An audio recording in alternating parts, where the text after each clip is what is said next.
ரொம்பவே ஆச்சரியமா இருக்கு. இந்த வீடு கட்டி 40 வருஷம் ஆகுதாம். ஆனா, இப்ப தான் ஃபர்ஸ்ட் டைம் இந்த கம்ப்ளைண்ட் வந்திருக்கு அப்படின்னு சொல்றாங்க. ஆனா, என்னால நம்பவே முடியல.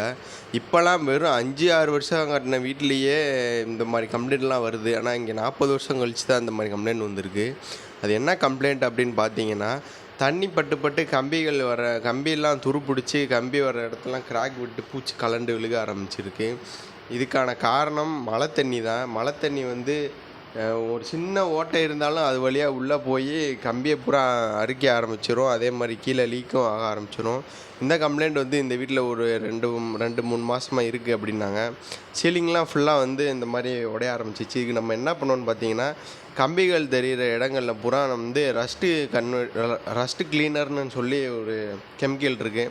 அது வாங்கி ஃபுல்லாக அப்ளை பண்ணிட்டோம். இது வந்து பார்த்திங்கன்னா 3 கோட்டிங் அடிச்சிருக்கோம். 3 கோட்டிங் அடித்து ஒரு 24 மணி நேரம் நல்லா காய விட்டாச்சு.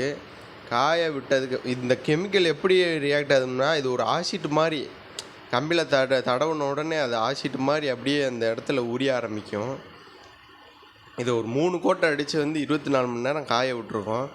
அதுக்கப்புறமா நம்ம எப்பயும் பூசுகிற மாதிரி கலவையில் டாக்டர் ஃபிஷிட் 301 கெமிக்கலை மிக்ஸ் பண்ணி ஃபுல்லாகவே வந்து நம்ம பூசி விட்டோம். அடுத்து இந்த கம்ப்ளைண்ட் வந்து இங்கே வரும். ஆனால் ஒரு 6, 7 வருஷம் கழித்து திருப்பி இந்த கம்ப்ளைண்ட் வரும். ஆனால் அது வரைக்கும் இது கொஞ்சம் சேஃப்டியாக இருக்கும். ஃபுல்லாக பூசி கொடுத்தாச்சு.